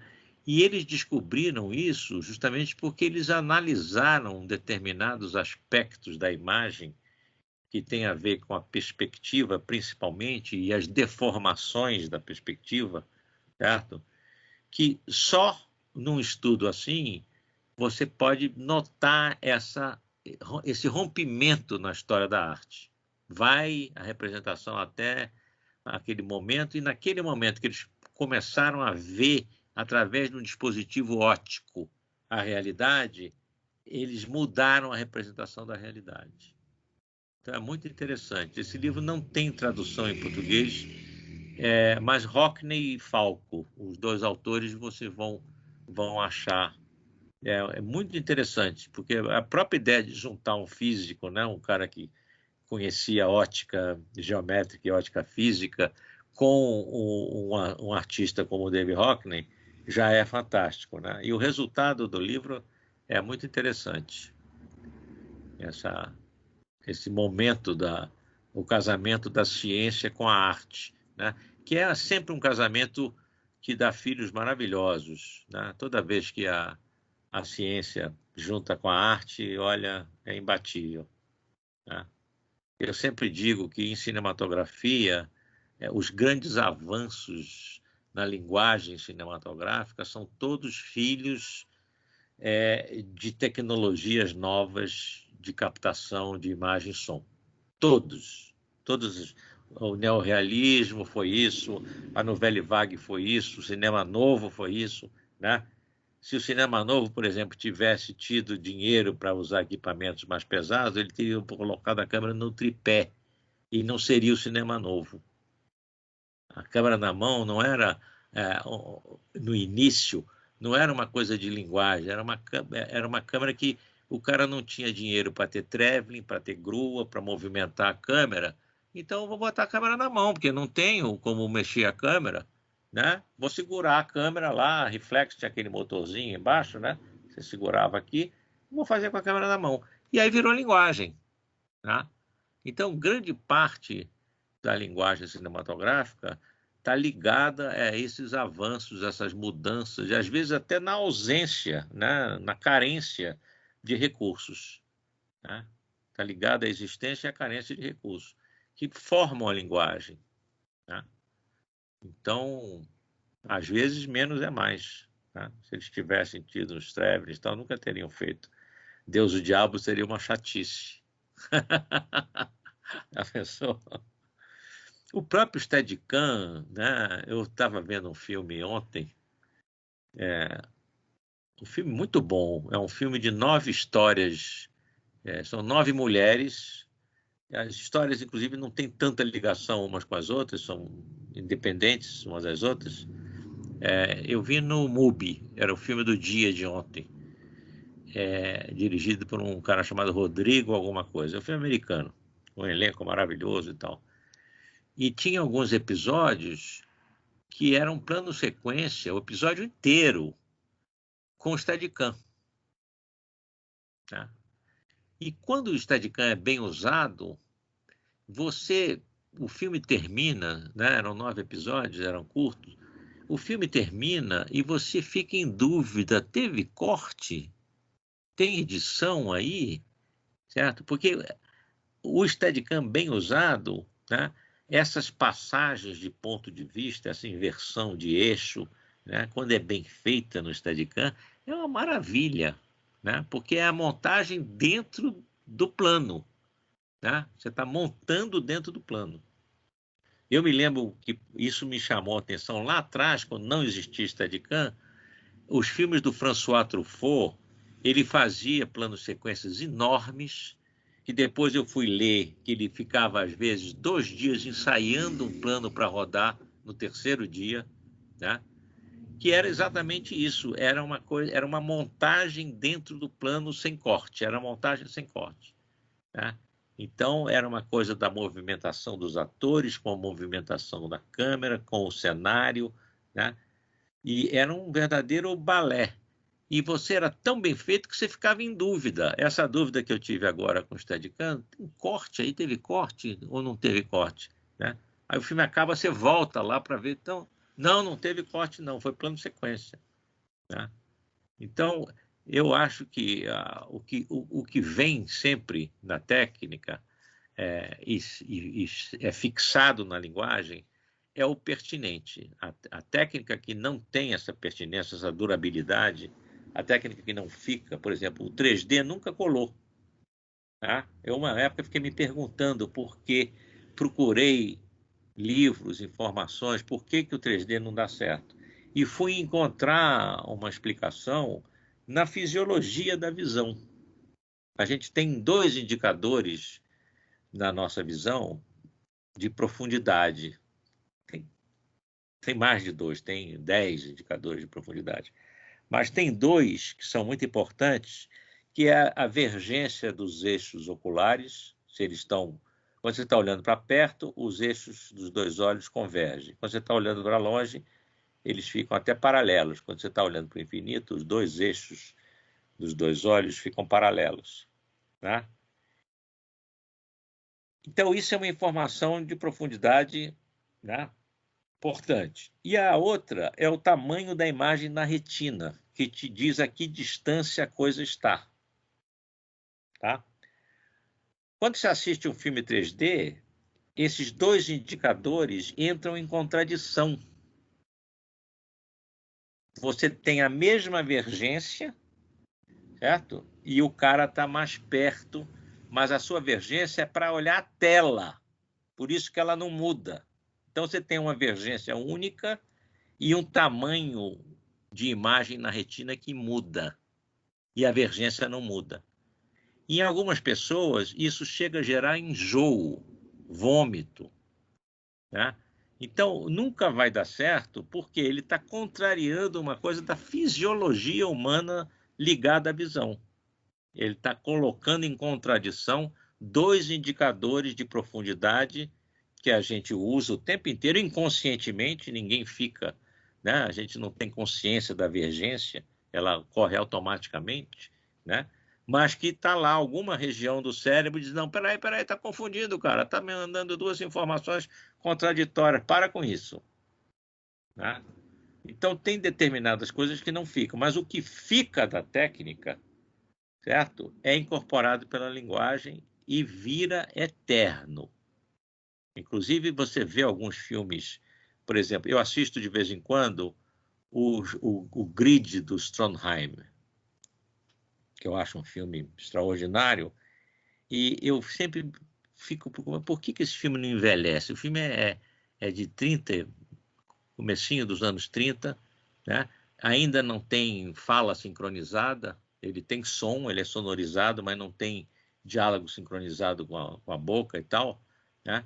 E aí você vê que o filme é moderno justamente porque ele estava no limite da linguagem permitida pela técnica que existia na época. Ele estava tocando ali, estava no limite, né, do que existia na época. Então ele é um filme... O próprio Tabu do Murnau é outro filme assim, né? O filme não envelhece, o filme é de 20 e tanto, né? E ele está lá moderníssimo. Vocês conhecem esses 2 filmes? O Grid e o Tabu? Assistam. Já vou dar um dever de casa antecipado. Nem sei se todo mundo vai fazer o curso, mas aproveitem e assistam. Os 2 tem no YouTube. Tabu, do diretor alemão chamado Murnau, que foi para os Estados Unidos depois, e o Grid, do Trondheim, que era um alemão que também foi para os Estados Unidos. O Grid é um filme que tem coisas do Arco da Velha. Só vou dar um trailer aqui de coisas que tem no Grid.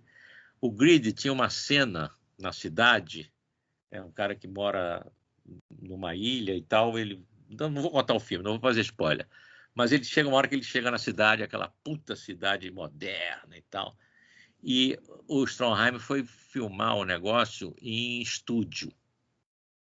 Foi fazer aquela cidade em estúdio. E pegou o maior estúdio que tinha lá em Hollywood, tá? Cenografou, botou pintura no último plano, são telões pintados, que nem ópera e tal. Aí vai ficando mais perto, vai ser coisa verdadeira, construída e tal. Mas aí ele sentiu falta de profundidade. Ele queria mais distância entre o primeiro plano e o fundo. Qual foi a ideia que ele teve? Chamou o diretor de produção e disse: olha, amanhã eu quero aqui no estúdio 40 anões, entre homens e mulheres, vestidinhos de a roupa do filme. Aí o cara falou: 40 anões? Não pergunta mais nada, arruma os anões e traz os anões aqui. Qual era a ideia dele? À medida que ia ficando distante, ele ia botando pessoas menores em cena, as figurantes, iam diminuindo de tamanho, no final eram os anõezinhos menores, e dava aquela profundidade. O cara sacou isso. Em 1930 ele sacou isso. Né? Ele podia aumentar a sensação de profundidade diminuindo as pessoas. Então, né? No limits. Cinematografia não tem limite. Às vezes falta dinheiro. Né? Quantas vezes você tem uma ideia maravilhosa, né? E o produtor fala: ah, querido, isso aí, olha, leva para Hollywood, o próximo filme você faz lá, porque aqui não vai dar, não. Aí você fica doente. Putz. Mas é assim mesmo, né? Aí de vez em quando você faz uma coisa que você vê depois que lá fora, com todos os recursos, eles imitaram um troço que foi feito aqui com pouco recurso. Isso é que é o mais interessante também. Né? O dinheiro não é tudo, o valor de produção não é tudo. Tem uma parte realmente que é pura criação. Tá? Então você vê muitas soluções do cinema independente que depois são integradas, né, no mainstream, viram linguagem das grandes produções. Senhores, eu estou falando demais, né? Não estou em aula ainda. Eu preciso ouvir mais vocês aí, as dúvidas.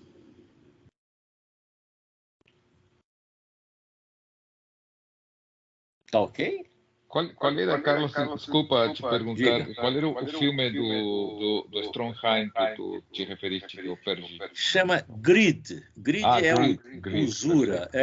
Em inglês é usura. Grid. Que não faz Vale a muitos pena dias assistir. não faz muitos dias que eu revi aqui com minha família, revi o filme que ele está como ator, né? Ele era um no ator filme o Crepúsculo dos Deuses. Dos Deuses. Que é espetacular também. Do Billy Wilder. Isso. Que ele faz um diretor de cinema. Isso. Ele faz um diretor de cinema alemão, né? O filme é maravilhoso. Espetacular. Esse filme, eu considero o Crepúsculo dos Deuses um dos 10 filmes do cinema preto e branco americano. De todos os tempos. É um dos 10. Espetacular. É de ver e rever a cada tanto tempo, né? É maravilhoso. Bom. O filme é maravilhoso. Aí, já temos 3 filmes para assistir. Tabu, do Murnau, Grid, do Stromheim. Marcelo levantou a mãozinha. Você já está me ouvindo? Já, né? Estou te ouvindo. Acho que vou dar levantar uma coisa aqui que eu hoje não falei nada, vou só dar uma inserção aqui para ver se você concorda. Juntando tudo que você falou, desde Shirley MacLaine, a questão das pessoas se verem muito no espelho ou menos no espelho, e a maquiagem e essa coisa toda, né, sobre o close. Nesse tempo todo eu trabalhei desde Sandy Júnior fazendo o close, que era basicamente no tempo em que você fazia lá o Bamerindos. Exato, essa época. Aquilo ali me deixava com inveja, rapaz. Eu achava muito bom as coisas que você fazia. Era muito interessante. Gente, quase realmente foi uma experiência. Era super legal. E aí, eu acho que tem uma coisa que é muito determinante na história do close e na história o que permeia toda a fotografia, que é a vaidade Os atores, a vaidade. Independente de mulher ou homem. São. Olha, eu acho que tem uma questão psicológica nessa história. Quem escolhe ser ator já está encaminhado, né? Desde criança você... Inclusive, né? Você não olha umas crianças de vez em quando, esse aí vai ser ator. Não, e a hora que você falou a história do que te chamaram num set, literalmente aconteceu isso comigo, que eu fui chamado também porque instalou-se uma crise na produção, parou-se a produção, foi demitido o diretor, fotógrafo, né? E me chamaram. Eu falei, gente, vocês estão malucos, eu não ganhei Oscar nem nada, não sei resolver isso. Milagre a gente não faz ainda. Eu falei, vem aqui. Aí eu olhei, a criatura em questão parecia o Coringa. Uma boca até aqui. Aí você pensa, puxa, o que eu vou fazer, né? Aí, lembrando dos ensinamentos dos mestres, trouxe um quimera, né? Que era um soft na época. Botei a 1,5 metro da criatura, apaguei tudo, a luz super... Botou uma 200 milímetros para ver se achatava um pouquinho aquele nariz. Beauty shot total. Pum, fiz aquilo, eu chamei, vem cá, por favor, olha no monitor. Não estava bonita. Não estava, mas estava melhor do que estava. Está linda. Você está linda, você não está entendendo e tal, né? Aí veio o lado de você massagear o ego. Lógico. E, ok, a coisa andou e pronto. Fiz uma partezinha da minha vida profissional foi depois disso. Porque eu falei, ok, eu quero esse cara pro resto da vida. Então, e eu já peguei atores eu não estou de brincadeira, Berto. O cara chegava, estava na câmera, o cara pegava um pentezinho que ele carregava no bolso, chegava no filtro da câmera e penteava o cabelo. É aquele Alberto Roberto que o Chico Anísio fazia maravilhosamente bem, né? Então, eu acho que a gente tem que ter também um pouco de aula de psicologia e paciência. Como lidar com atores. Eu acho que, às vezes, você nem faz a coisa mais linda do mundo por impedimentos.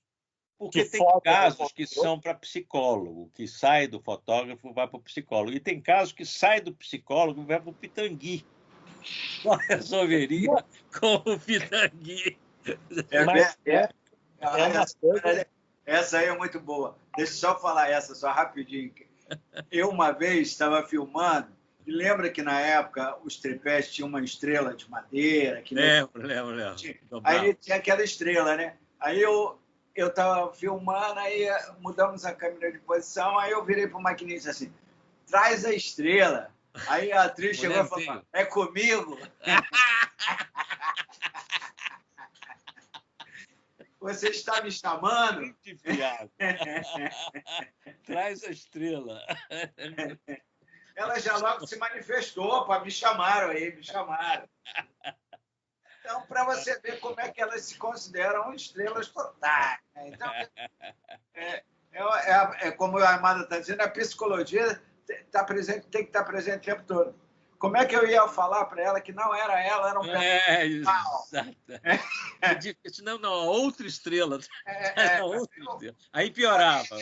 Eu falei, é isso mesmo, fica aí. Então, eu fiz com a mão assim, com o maquinista. Não falei mais no nome do assunto. Falei, fica aí que eu vou te enquadrar. Ela, tá bom. Porque se eu falo para ela que não era ela a estrela... Não, aí ela chamava o produtor e pedia a sua cabeça. Aquele cara não. Que ele não pode. Então tem que ter muito cuidado com a estrela perde ator. Tem. Não, e tem também aquela que, apesar de ser preciso às vezes você se presta a um papel e que aquilo te dá uma tranquilidade para o resto da produção. Assim, tipo, uma hora você está fazendo aquela coisa, de repente, explosão, beleza total, assim, aquela coisa, para. Me dá um palito, por favor, aí todo lugar. Aqui, ninguém tem palito e tal, chama maquiador e tal, não sei o que. Me dá um palito. Por favor, não se mexa. Aí você vai separar o cílio da criatura. Pentear o cílio. Com um palito. Fala, não tem a escovinha e tal, não, é só um aqui que não pode estar assim. Rapaz, acabou. Virou o dono do set. Virou o dono do set. O resto da vida que a criatura vai ter certeza que você está tomando conta. Não, que você está observando os mínimos detalhes. O cara viu 2 cílios grudados e pediu um palito e foi separar. E aí tem aquele filme que eu acho que chama Advogado do Diabo, né? Que é com o Al Pacino e o Keanu Reeves. Eu sei qual é. E aí tem uma hora que o cara fala sobre alguém, sobre vaidade. Vai falar, não sei da vaidade. E aí o Al Pacino, que é o diabo, fala assim, é o pecado que eu mais gosto. É isso, né? Porque realmente é um pecado que mais mata. A vaidade. A vaidade é uma... Mas que engloba tantos pontos que você falou, né? Assim, todos eles têm... Uma vez eu estava fazendo um filme com Carlos Egberto, uma atriz americana, saudade para fazer uma sequência. Ela chama Rei Danchan, uma menina que fez até 007. Ela é filha de orientais com um americano. Ela era um pouco morena, né? E assim, mas ela era uma atriz linda. Quando ela chegou no set para rodar aquela sequência, primeira coisa que ela fez, ela não quis saber de ninguém, ela não olhou para ninguém, não cumprimentou ninguém. Ela virou pro diretor e falou assim, oi, como vai, tudo bem?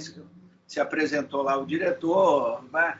E aí ela falou assim, quem é o fotógrafo desse filme?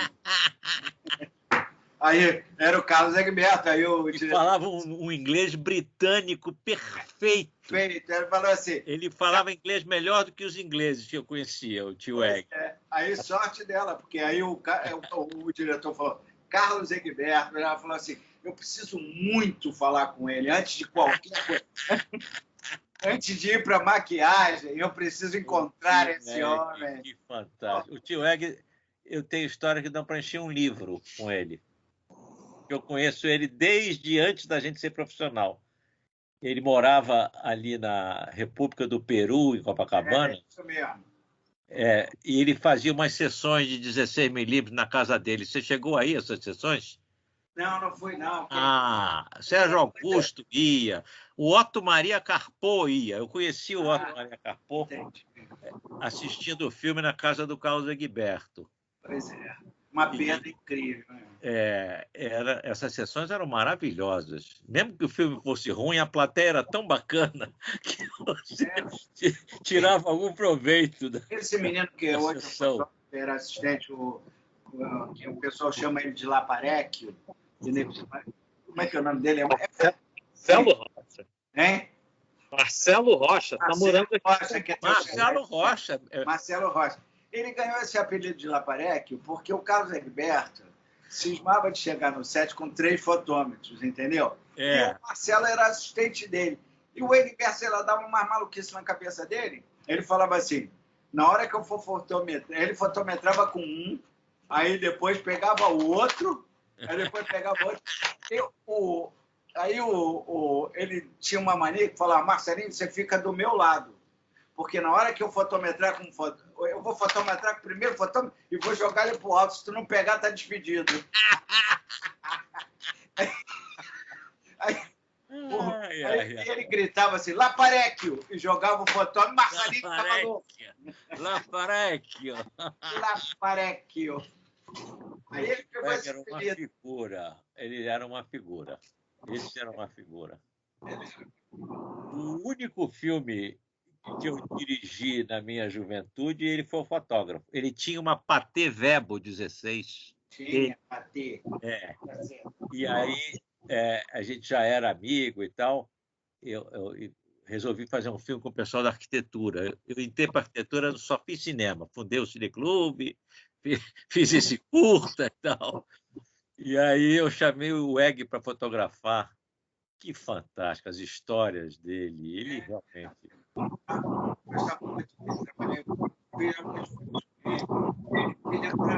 Mas eu tem um ruído aí, tem um ruído.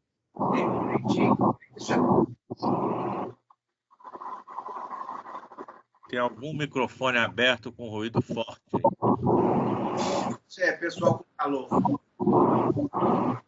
Gente, ó, eu vou dar uma saidinha aqui, porque eu tenho um negócio para fazer lá na outra turma. Vai lá, querido. Eu vou encerrando aqui também, a não ser que vocês tenham mais, porque se a gente